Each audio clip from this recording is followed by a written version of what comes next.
Welcome, welcome. Good afternoon, friends. Glad you are here with us as we start this webinar. I'm super excited for our guest today as we talk about that next generation that's going to take over, and that next generation of success going to be streaming into our industry, the automotive aftermarket. Those of you who are here, we're talking about the next generation of success and the success that they are going to have in this industry, the automotive aftermarket. And I'm super excited to be the host for you today as we talk to specifically Raven Harris. Raven Harris is the owner of German Auto Specialists up in Simi Valley, California. He is running a phenomenal shop there, doing a great job with his technicians, with his business. And one more shout out here, Raven, for Craig Zale joining from Lucas, Texas. Craig, you're awesome. I've been to Craig's shop a couple times too, which is awesome. And I've been to Jeff's shop, which was the old shop. Jeff's now in a new shop. So Raven, thank you for joining. Glad to have you with us as we're talking about German Auto Specialists. Thank you so much for being here. Thank you for taking some time to talk to us today. I'm excited to talk to you because of your background that you have. Yeah, for sure. I'm happy to be here. Thanks for having me on. Hey, you're welcome. You're in the Air Force and you worked on the C-10. C-17 aircraft, correct. C-17 aircraft.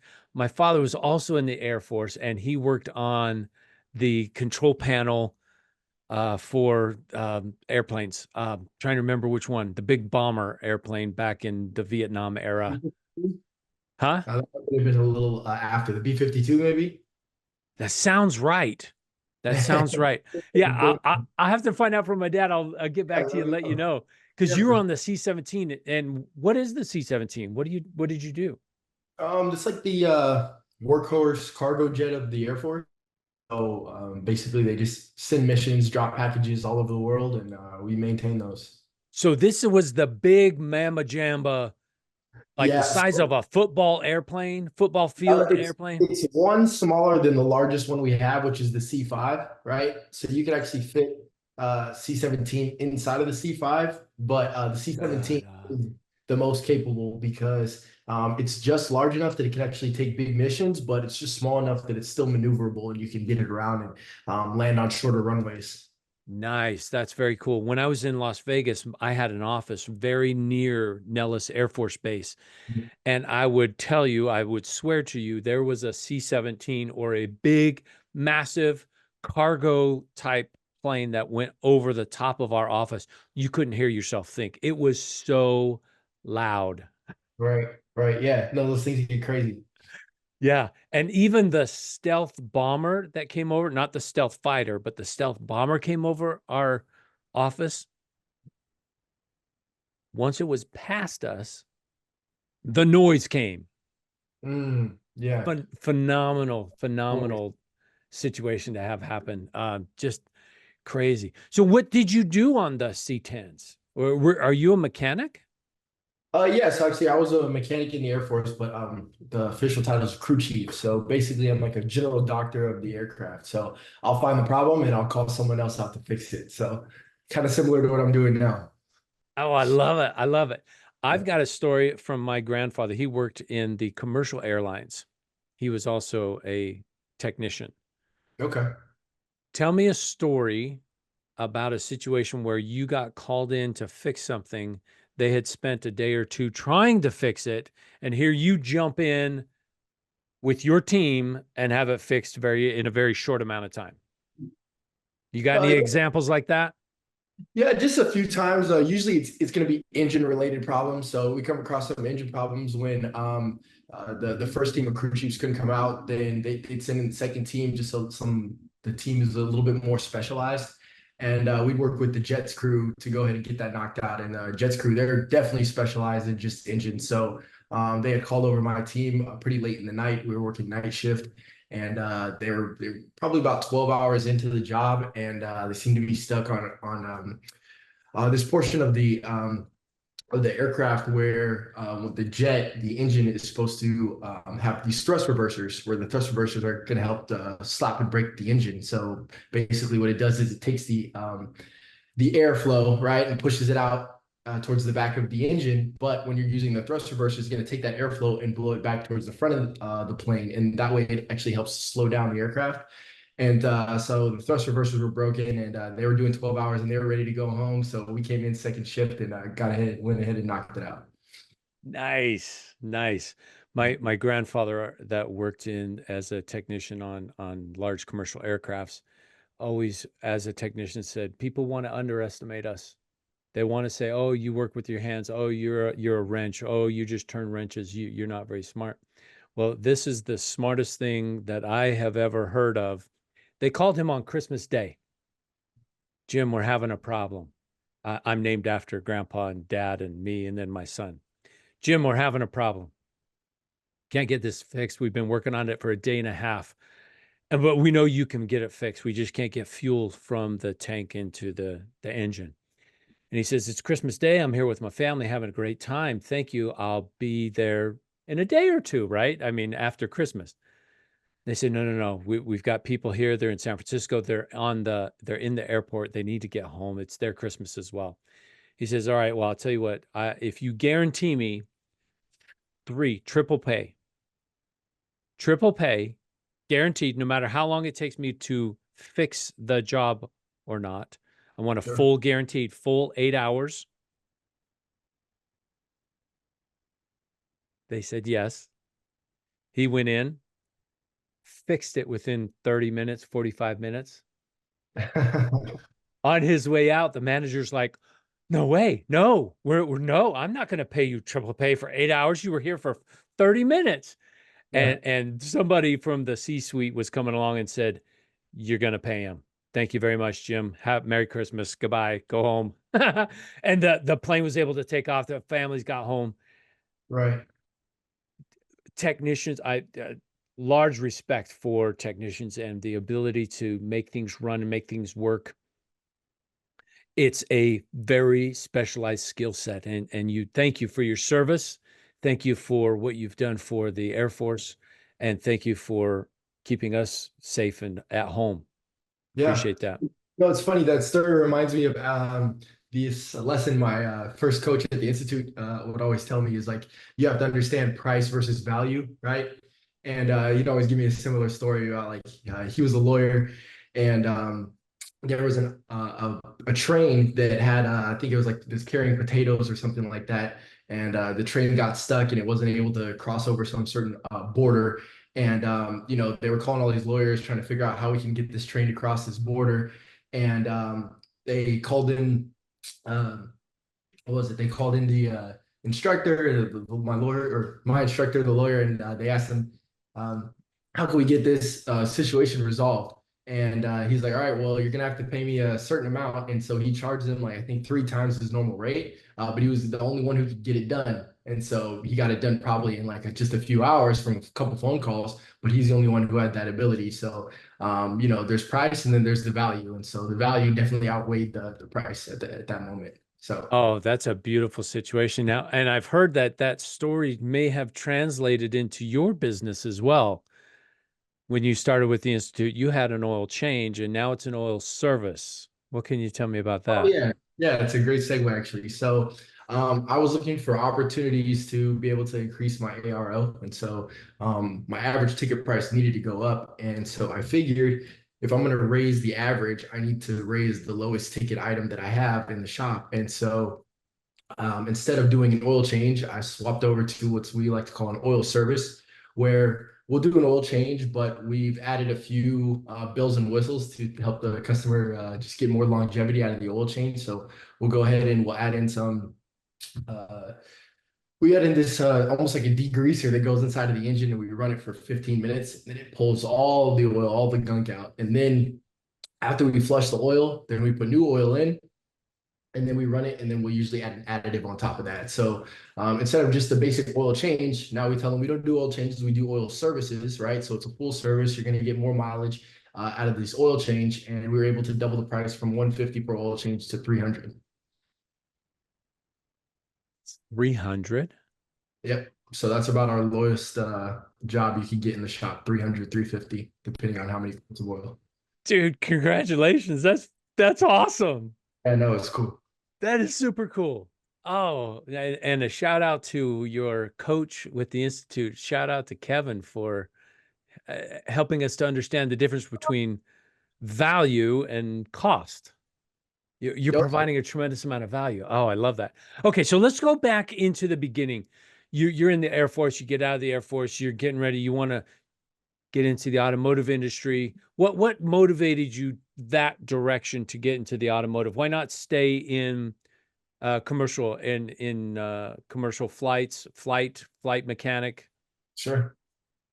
Yeah, well, not sure how well this response is gonna fit with the general mechanic, but me, I was just actually I used to buy real estate while I was in the Air Force and Yeah. started buying rental properties. I'm doing the math and I'm like, all right, it's gonna take me about 100 houses before I could get financial freedom. So maybe there's a better opportunity. So I started looking into business acquisition. I'm like, hey, you know what? I could actually go out there and buy a business instead of start one.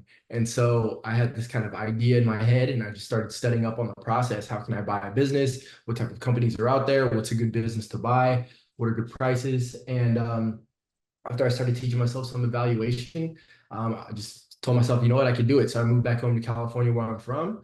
I'm living in Los Angeles, and I started looking just about an hour and a half radius away from where I'm at in Hollywood. So spent some time. Took me about let's say 2 months to find the business, but it took me another 6 months to close on it, right? Through negotiations and things like that. But I finally came across a European auto repair shop and kind of checked all the boxes for me. And so I knew that this would be a good opportunity going forward. I just took a risk on myself. Nice. And that's awesome, man. Congratulations for doing real estate while you were still in the service. And And I agree with you. This buy it versus build it. There's a book. yeah, Um, say it again. buy then build. Yes. Yeah, I've been reading this book. This is a really good book. My brother turned me onto it. He's looking at buying this metal fabrication company. And so sure. he's looking at buy it instead of build it from the ground up. Oh yeah. Phenomenal idea. So get into this concept because here you are just out of the Air Force. You find a company, it takes you 2 months to find it, it takes you 6 months to buy it. What is the financial makeup look like for buying a business? What did that look like for you?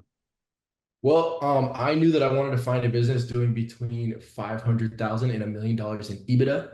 And so that's just a fancy financial term for saying profit. Yep. And with that, I knew that if the company was less than 500,000 in profit, most likely I couldn't hire a good management team in place. And also I wouldn't have enough meat on the bone to just have that barrier of safety. Because in my mind, and from what I've seen usually in business, is that the larger companies are usually safer, right? It's a lot easier to go from $100,000 to zero than it is to go from $1 million to zero, right? You got some more space in there. So I was looking for a business that had a decade of history, that had great reviews. The shop, when I had it, when I found it, it was doing about 500 five-star reviews. So probably the greatest reviews for any repair shop that I've seen ever, right? And so, there was a lot of tells that told me this company was going to be profitable and that it was going to be a good opportunity. And so, the business ended up doing about $600,000 in profit every year, and I paid a 2.3x multiple. Came out to like 1.4 million total purchase Nice. price.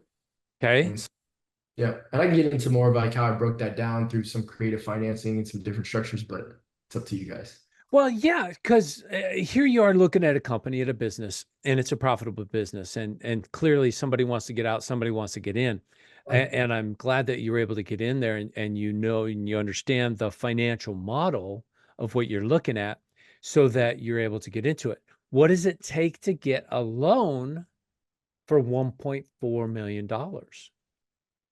Sure, yeah. So I guess it's gonna take some creativity and some good credit. I'd say you got those two things, you could probably make it happen. And Okay, so what I did is I was able to get about $1 million financed through the SBA.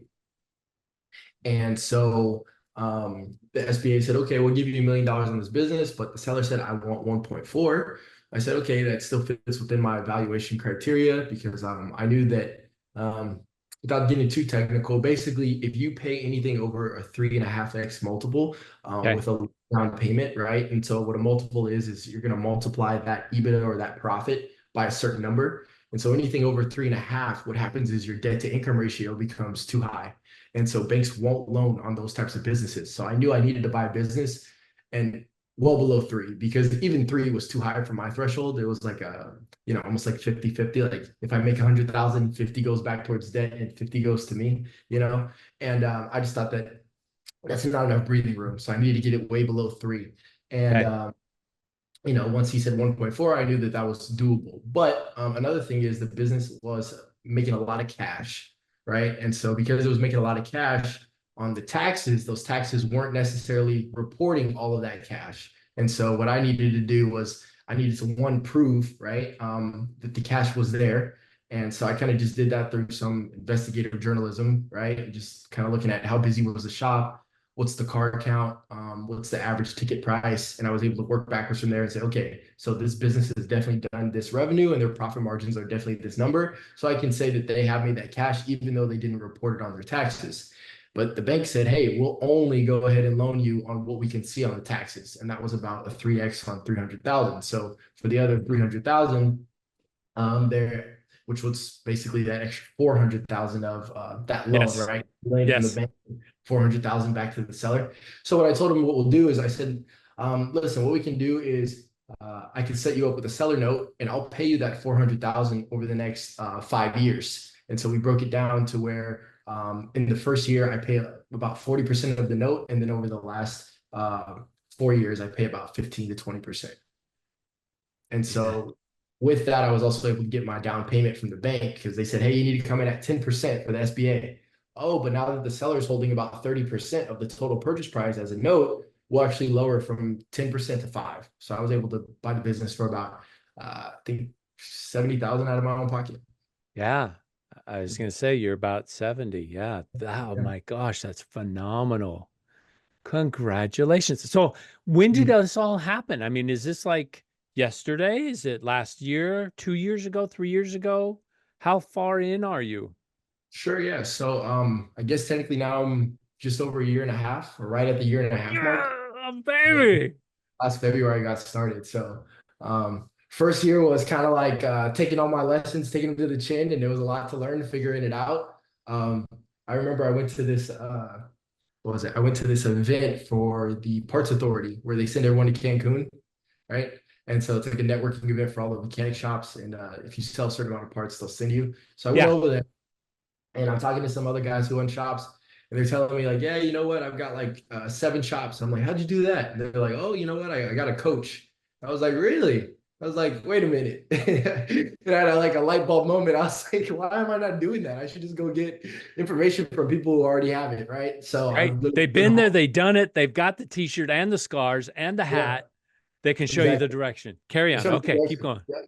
So that was basically it. I was kind of fumbling around in the dark, figuring things out, just staying afloat, really. But once I realized I should just get coaching and just speed through the rest of the way, I just kind of went online. I found you guys, and I saw your podcast, and you guys had great information. I had Auto Leap at the time, so they would always have the podcast with Cecil, and Yep. then I just went for it, and everything my coach told me, I just took action as soon as possible. So he told me something on Monday, it'd be in the shop by Tuesday.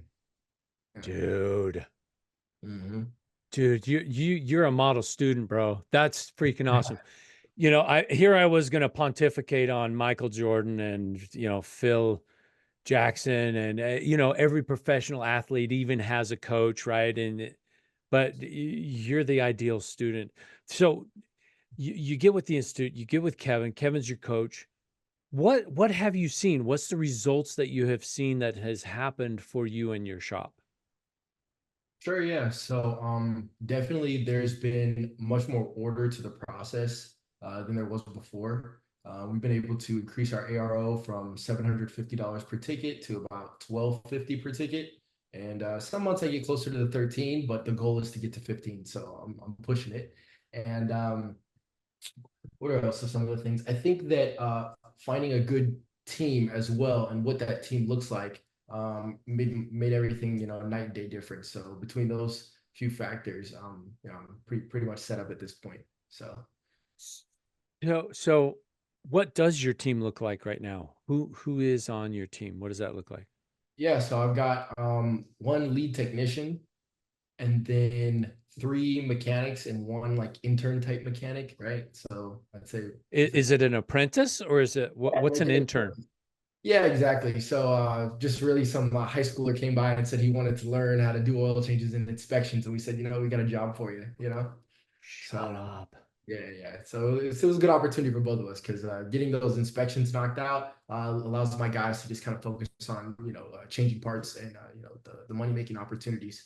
And that's happened a few times. We've had like high schoolers come in and out and just want to learn inspections and oil changes and simple stuff so they can do to their car.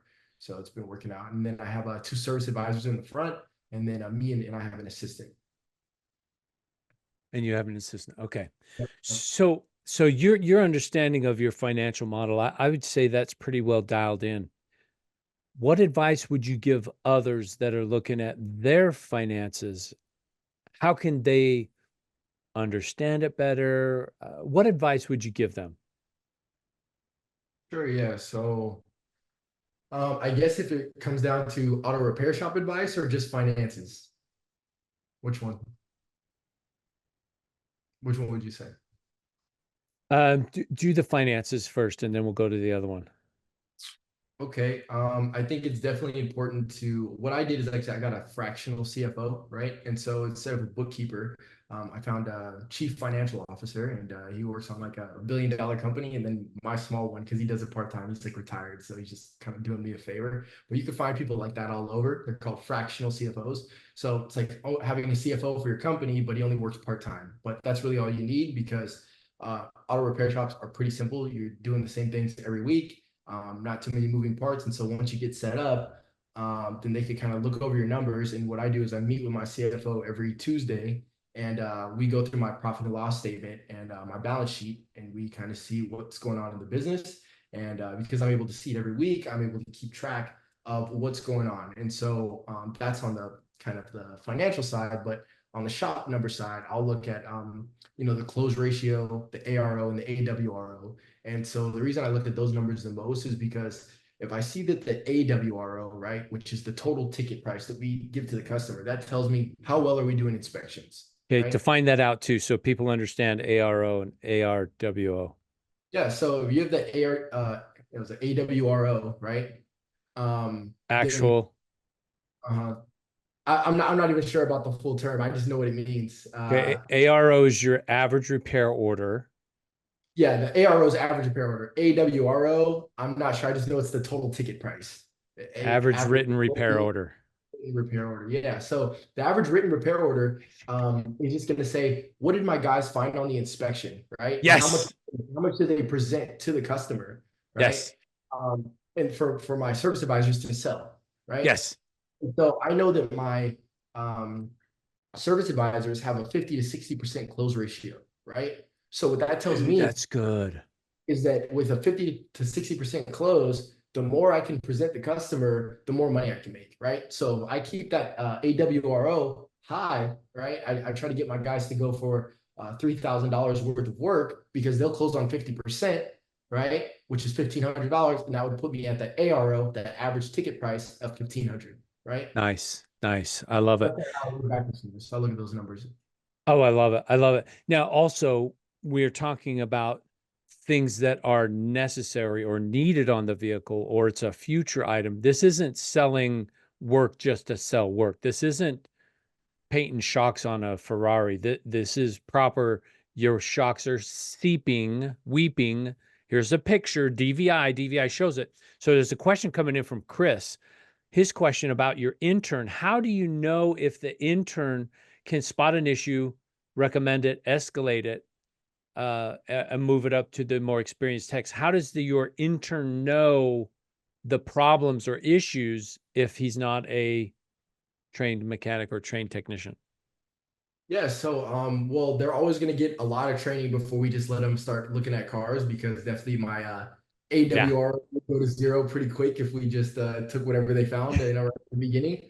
And so what we'll do is we'll train them up, and we use the tech metric. So we go through inspections with the DVI, digital vehicle inspection, and I've got a 60-point inspection where I can basically go step by step. They go ahead and they look over every part, and so my lead technician will show them, all right, for the brakes, this is what you're looking at. You're going to measure them with this. You're going to check the calipers. They're going to throw on look at the rotors. You're going to look for rust and all these things. So they have all this criteria for each step, and they Yes. go down. At the end of the day, it's really just a checklist. If they can follow the checklist and follow orders, they can find problems. So it's not necessarily that they know how to fix it or even that they know what the problem is, but they can alert us to the fact that, hey, there's something going on here. Yes. Oh, I love it. I love it. And also, I say that a technician, an intern, and even an apprentice Mhm. knows when something is worn, torn, frayed, or broken, Yeah, cracked, leaking, seeping. You can see those things, and they just need to understand that when you see this, document it. Then the more experienced technician can look at it and say, okay, yeah, that's an issue, or okay, that's an issue, but not yet. Maybe next visit we can yeah, take care of exactly. that. Right. So they Yeah. kind of bring it to the attention of someone who is more qualified. Oh yeah, absolutely. Absolutely. Okay.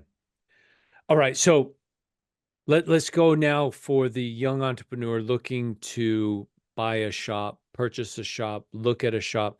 What advice would you give them in evaluating a shop or a business? Sure. Well, you asked me, I'm definitely going to say go Euro, right?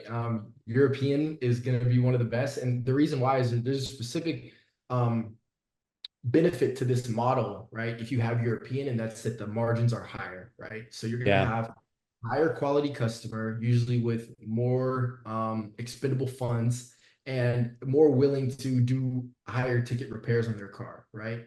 And Yeah. so what that means is that you're not going to have to fight over do you have the lowest oil change in the area, right? Because they already have the expectation set by the brand, right? So BMW, Mercedes, um, Porsche, Ferrari, they already, when they buy the car, they know, hey, this is not going to be an affordable, reliable vehicle to get me from A to Z. It's just going to, It's not a grocery getter. right. Yeah, I mean, they use it for that, definitely, 100%. That's what most of my customers are using it for to pick up the kids from soccer practice. But it's, it's just an outward representation of themselves. They want to, they feel it as though they are more of a higher quality individual. They Yeah. put time into their car, they care about it. They care about their appearance, how they look, things like that. And so those type of customers, they expect a higher quality service, but that also means a higher price. Yes. Yes. That's what. So your advice is definitely look European, Yeah. but even regardless, even if it's Toyota, Lexus, or it's all domestic, or it's all Asian vehicles, or whatever your mix is going to be, your evaluation holds true to all of it. 100%, definitely. I mean, Yeah. so usually what you'll see is that you'll see a shop that's, let's say, doing all Japanese cars. They're gonna have margins closer to 20% on the bottom line. So if it's doing $100,000, you'll get 20 grand at the end of the year in your pocket, right? And so that could be definitely still a great opportunity if you buy the business large enough, right? Because a smaller business that's making 100,000, right, and you only get to keep 20, it's not going to be worth your time. You got to go for something larger. But any business, any auto repair shop can do those 20% margins. That's basically standard, especially if you get the Yeah. coaching, get your numbers right. 20% is basically the standard.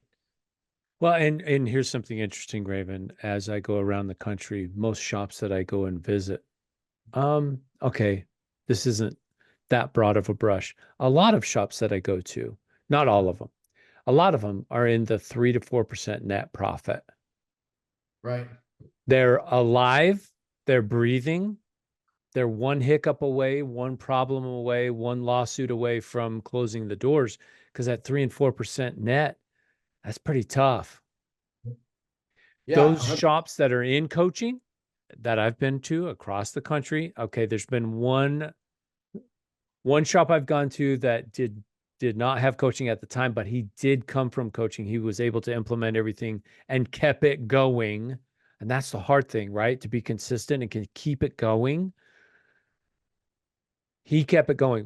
So most shops that are in some sort of a coaching training situation are 20% plus, 20% net plus. And I think that's why the opportunity is so big because there's so many shops out there, right, with these low margins. And so Yeah. when you buy a business, you're buying it based off their numbers, right? You're not buying it based off what you can do with it. So you can look at a business and say, all right, like today, if I wouldn't do a shop based off my time being in the company, I've learned what I should look for when I'm going to buy another shop. So I'm actually in the process of buying a second auto repair shop now, another one out in closer to the beach. And so with that, I know that there's certain criteria that I'm going to look for that even if the business isn't profitable, I can put my management style in place. I can use my numbers and I can say, I can take what my shop is doing here and I can duplicate it, copy and paste it onto another location because I already know how the system's ran. So if it's running at 3-4% margins, I'll get it up to 20% if it's domestic, and I'll get it up to 30% if it's European. Nice. Congratulations. So I've got a question coming in from Alex, and I don't know if you're going to be able to answer this question or not, the way he's asking. He says, what's the best route in a cost perspective to access information to diagnose and repair Euro products without purchasing the excessively priced right from the OE with a subscription besides ProDemand, All Data, Identifix? Any advice for him? He's trying to figure out how to not use all data. Is that what I'm getting? Yeah, he's Uh, trying to figure out how to fix Euros without getting the Euro software. Okay. Well, what I did is I just reached out to another shop owner and I told him let's split the cost of all data. So I still use it, but Oh, I'm nice. price because you could have multiple users. So I told him I think it's like $200. So I sent him $100 a month to get access to that. There's also there's a website for BMWs called Newtis, Newtis. It's not even an American platform. I think it's like under a Russian name because BMW keeps shutting it down. But you could pay like $50 to get access to that, and it's called like Nice. Newtis.ru. And once you get access, it's got basically all the documentation and work data for BMW specific. So it's good stuff. It's got like exact repair orders and how to remove parts and put them back together. It's got part numbers. It's got everything in there. So new to star you if you're a Beamer guy. Nice, nice, nice. So, thanks for talking about that. And Alex has more questions. Maybe you and Alex can connect after or something like that. But back to the shop and your shop that you've got, are you looking at expanding? You talked about being able to rubber stamp your 20% or 30% and take it over to other shops. Where are you at with that? Yeah, so basically the beginning of this year, I was still figuring out. I was like, okay, what do I want to do forward? I got a management team in place. I go into my shop about once every 2 weeks. I go say what's up to the guys, make sure everything's working in order, and pick up some cash, and I'm on my way. And so I'm like, you know what? I think I could probably just go ahead and do this again because it's working out for me. So I started just basically getting back online, similar to how I did for my first business. I just went to businessesforsale.com and another website called Axial and reaching out to old brokers that I had been in contact with before, and you can find them just through internet searches, and so I give them a call. I tell them what I'm looking for. I'm looking for an auto repair shop in Southern California. I'm looking for it to do over $500,000 a year in EBITDA or profit. And I wanted to have at least 10 years experience with some good reviews. And I take the rest from there. And then they'll usually send me a list of people. I'll reach out and I'll tell the owners, hey, I usually purchase businesses for between 2 and 4x multiple. And would you be interested in selling, or have you thought about retiring or something like that? Interesting. That's a great way is just even to search all the Euro shops in your hour and a half radius, walk in and say, "Hey, I'm looking to talk to the owner." Yeah, yeah, yeah. And Ye- if that doesn't work, or if you want to move with some speed, you can also write a letter to all the like 5-star reviewed Euro shops in your area and sign them, right? So you could type out the letters, sign them, and then send them out through the mail. And you can probably send out like a couple hundred letters in a day. That'll save you some time from driving. And the close ratio on that is about 4 to 5% callback. So if you send out 200 letters, you should get about 8 calls back. Oh, that'd be nice. That'd be nice. Yeah, there was a gentleman that I know of in California, San Francisco Bay Area, and he kept in touch with a lot of the shops around his area. Take him to lunch, take him to breakfast, play in the long play because he wanted to buy their company, wanted to buy their business. And it got to a point where one of them was like, okay, well, that's it. I'm done. You know, here's the price. And as they were negotiating the deal, the gentleman passed away. So now he's working with the wife in trying to purchase this business. This is what we were looking at. This is what we had agreed on. Are you still interested in selling to me? Um, and he was able to get it for a pretty dang good price, and it was the price that the previous owner had agreed on, that they came to terms, and they were actually able to make a deal. That's great. So yeah, I love that you're expanding the kingdom, if you will, expanding the walls, expanding your reach and your influence in the industry. That's awesome. Um, let's make sure that we make something really clear here, that we are not propagating theft of information. We're not propagating going around any OEs.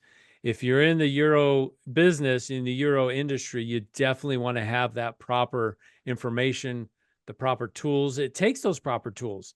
So I've been to quite a few shops that every single line of vehicle has a specialty tool. And so they'll have all the Volvo tools. They'll have all the Saab tools because that's what they work on. Yeah, yeah, sounds crazy. In that Euro industry, you've got all the BMW tools, all the Mercedes tools, because they're not the same, right? They are different, right? You've got to Yeah. make sure you have the right tools to diagnose the right vehicles. Yeah, at the end of the day, you're gonna be using it so much, it's just worth the investment. It doesn't make sense to try to get around it. Yeah. And make friends with those domestic shops down the street from you, Raven, because they might have a Euro car that they ought not be working on, and they could bring it to you. Sure. Yeah. Yeah, that's a great way of doing that as well. Mhm. That's awesome. Okay, so want to give a shout out to you have a mentor in the industry. Bob. Tell me Yeah. about Bob. Yeah, so actually I came out to an event, what was it? The marketing event you guys threw 2023. And Mars, the Mars conference.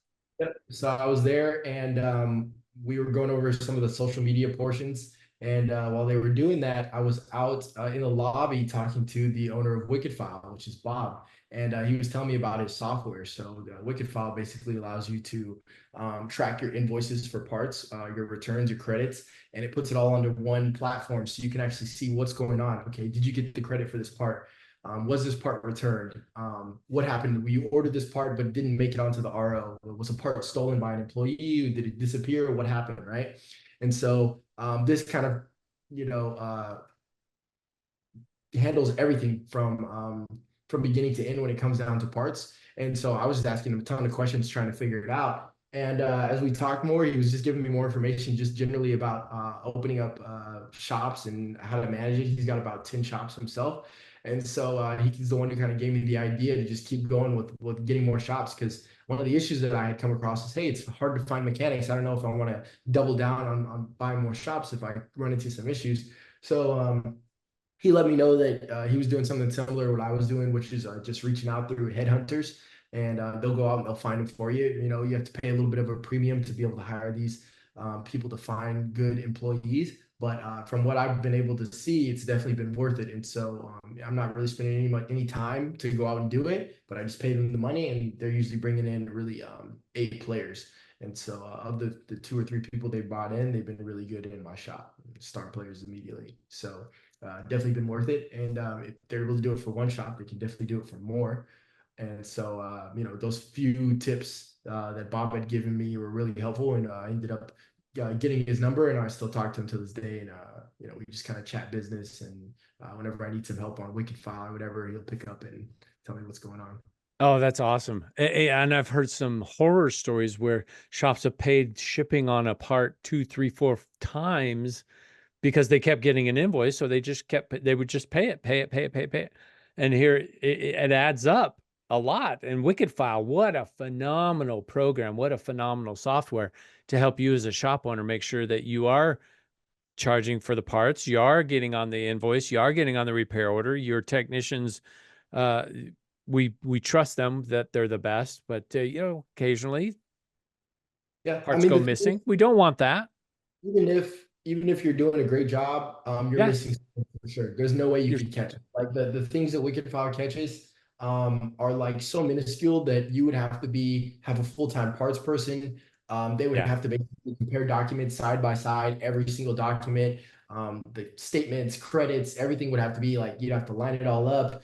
No one's doing that. I can guarantee it. There's somebody looking over it, but no one's going to be able to catch it like Wicked File can. So it's almost mandatory, I'd say, at this point, especially if you're doing over a million. Less than a million, you can manage taking a couple losses in parts throughout the year because things slip through the cracks. But over a million, it's definitely something you need to be looking at. Well, you heard it here from Raven. If you're over a million, you need a Wicked File. Their commission's in the mail. The check's in the mail, Raven. Hey, you know what? And I just drew a parallel between something you said earlier and something you just said now. Those companies, those businesses that are at a million, there's a lot more runway, or there's a lot more ladder to come down before you hit zero versus 100,000 to hit zero. Same thing with your shops. If you have 2, 3, 4, 5, 10, 20, 30 shops, you've got a lot more available to you that you could move a technician here within, if you've got that group, if you've got a solid foundation. And if you're treating your people extremely well, they love you, they recruit for you. Now your commissions to those headhunters, while it was absolutely warranted, needed, necessary in the beginning, now your word of mouth is drawing in all those technicians, building the kingdom even further. I Yeah, love that. exactly. Came to the same conclusion. You figured it out. It's like the bigger you go, it's almost like the safer. It seems more risky, but you're looking at it from the wrong perspective. The larger the company, if you have a small shop, right, Yeah. and let's say it's you're a service advisor and you have two mechanics, right? One day, one of your mechanics calls out sick. 50% of your workload just disappeared overnight because your mechanic just called out sick, right? So you Yeah. can only work at 50% capacity, right? Um, and most likely they weren't even working at 100% capacity. So now you're like at 20 or 30% capacity, right? Because no one's 100% efficient all the time. Yeah. And that's if you just have one shop, right? But let's say you have a large shop or you have multiple shops. You have one manager, he manages multiple shops, and you can move mechanics around, like you said, and you can share information, and you can maybe even share tools and parts and get things faster. Oh, I have that spare part over here. We can get it to you, things like that. So the business gets more efficient and more profitable the larger it goes, and you actually deter from risk if you're a larger company versus a small one. I love that. I love that. Let's talk about, you talk about your mentor, you talk about your coaches. You have interns, you have apprentices that have now come into your shop. Are you looking at expanding that program? Are you looking at giving back to your apprentices, expanding that program? What does that Um, look like for you?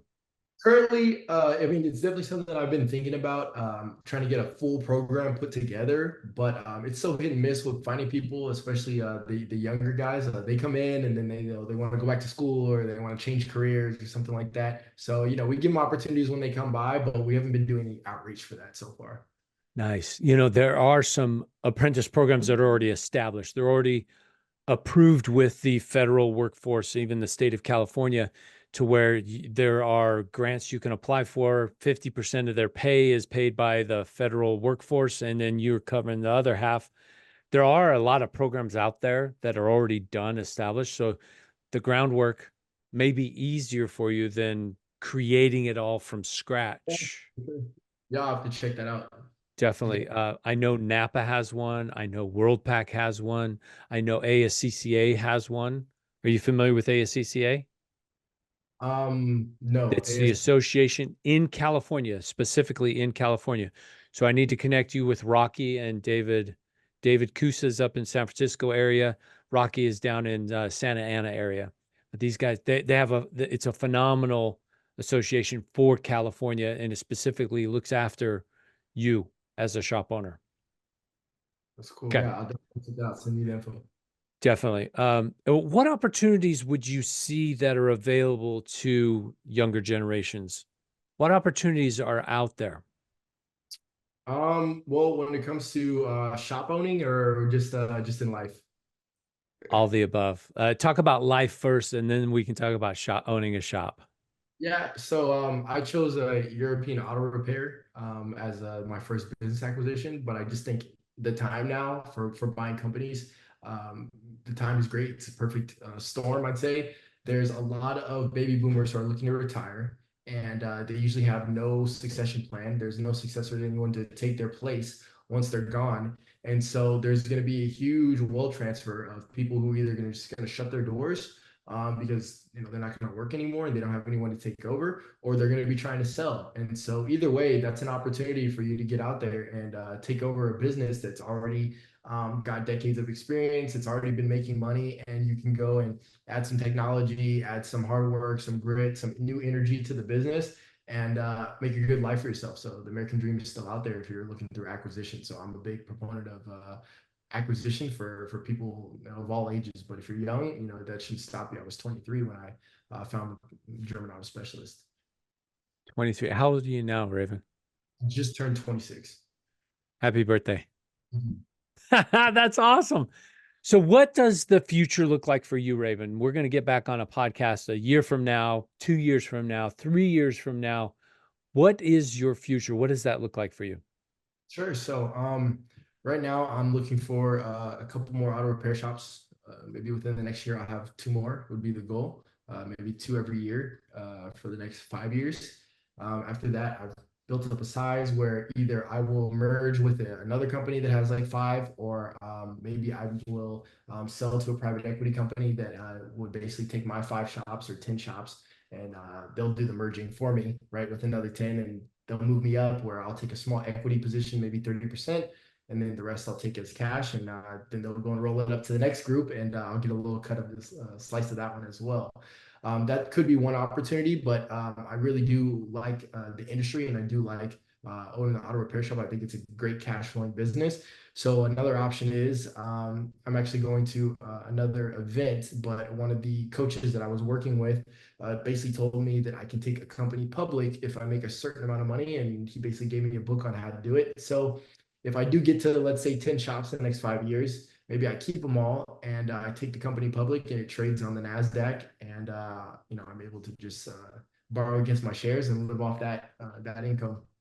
Dude, that would be phenomenal. So, you're going to retire when you are 32 years old. Yeah, something like that, between 30 and 35.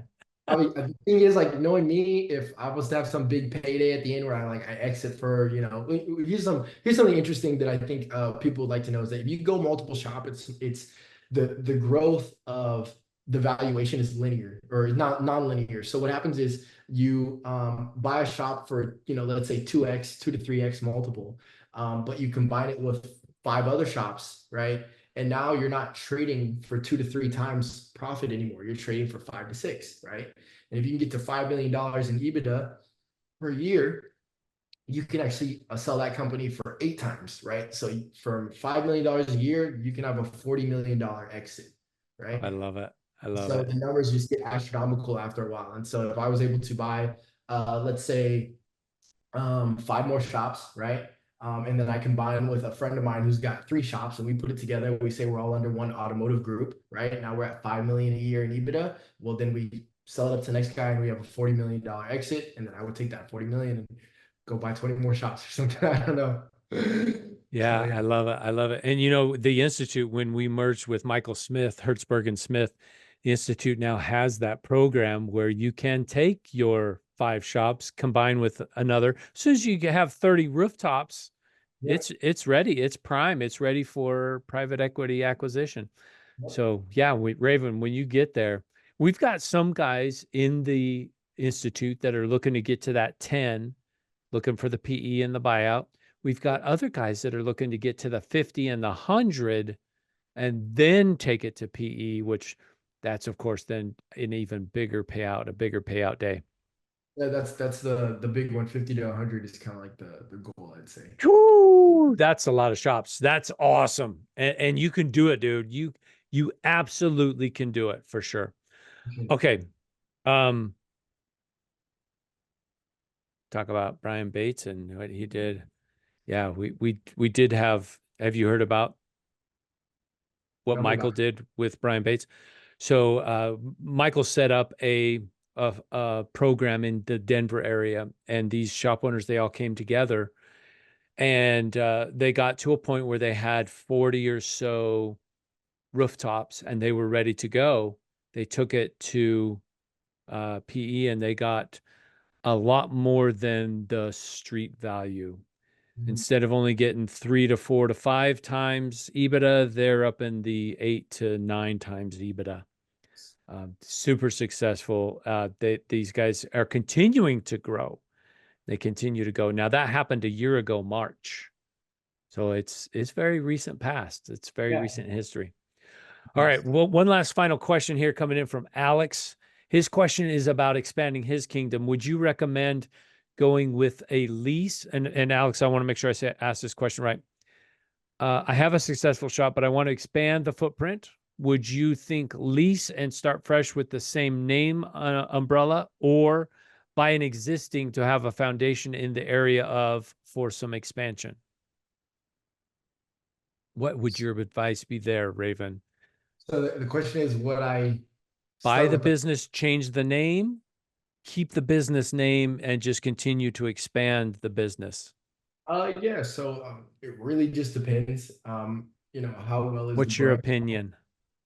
For example, my company, I just kept the name because everyone in Simi Valley knows German Auto Specialists. It's been there for a decade and it was passed down between the seller's father before him. So it's just been around for a while. People know the name. It's got great reviews. You don't want to mess with the Google Analytics too much, right? So I just kept it. But I think if I was to go and acquire more, what I would probably do is I would um, change the name to Gas Automotive Group, right? So German Auto Specialist is Gas Automotive Group, right? And so Interesting.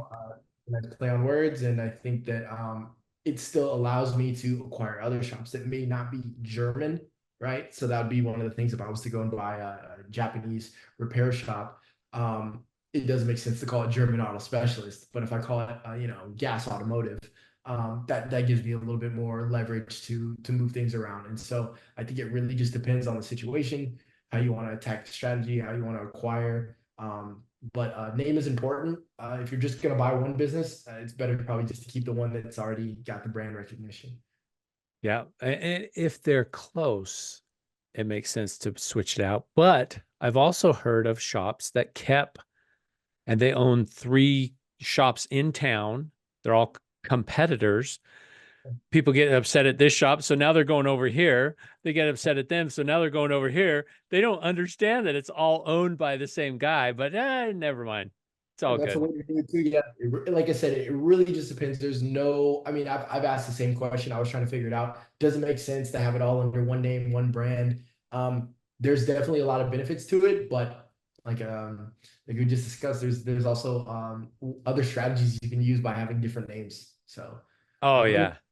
one thing too that I do want to mention though, I don't know if we're about to get off Yeah, the what pod, you got? but I'll throw it out there is that, in my first year of running the company, it definitely was a struggle. So I know at this point, it's basically just me telling you, it's great, everything works out. But year one, I was basically working at the shop 12 hours a day, Monday through Friday, and I was doing more work on the weekends, right? So I signed myself up for that. I knew that it was going to be tough. I knew that I'm not a mechanic by trade on BMWs, Mercedes. I was working on C-17 aircraft. So the learning curve was huge, right? I didn't know anything about ordering parts. I didn't know anything about being a service supervisor, making sales. But I had the determination to learn, and I knew that my strong suit was the financials. So as long as I could keep my numbers in order and I could keep track of that, I could basically handle everything else. And so that only comes through repetition and practice, and really a lot of self belief that you can get it done. But anyone can do it. I didn't. I was in college, but I dropped out to come buy a business. So it's not that you need a Ivy League degree to get it done. It's just that you need to spend the time. I was listening to podcasts every day. I was, getting coaching and things like that. And it really wasn't until I found a good team right behind me that allowed me to really step out of the business and instead of working in the business, I'm working on the business now. And so I think that there's a few lessons that I had to learn the hard way for sure throughout year one. It's just one of those things like you're in business, like you got to figure it out. I've had basically everything that could have went wrong did, I had an employee who crashed my shuttle van. It got completely totaled. Oh, It stepped out. I had to go to a conference, and the second I landed on the plane, my employees are calling me like, "Oh, we crashed the shuttle van. It's gone." So that's 20,000 out the window, and oh, insurance. They has never paid me back for it because the title was held by the bank, and then I had an employee steal from me. When I bought the shop, I inherited some drama between the previous owner and his competitor across the street. They were leaving bad reviews on my site. I got sued multiple times. I've been in and out of court, let's say 3 or 4 times now.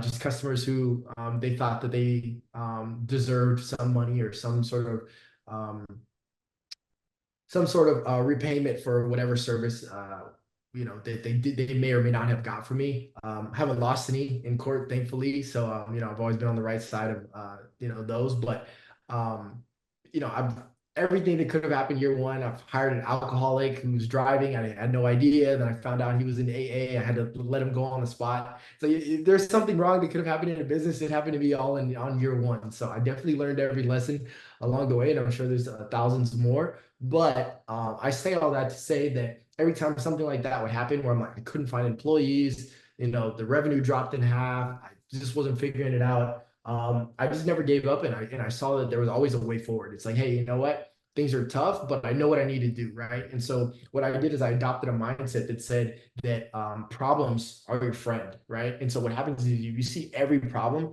as an issue, right? Like, oh, you know what? I can't find good employees, then you will never get ahead, right? It's always going to be something in the way of, hey, I just can't find good employees. I can't find anyone to help me. This business model sucks, this, and that.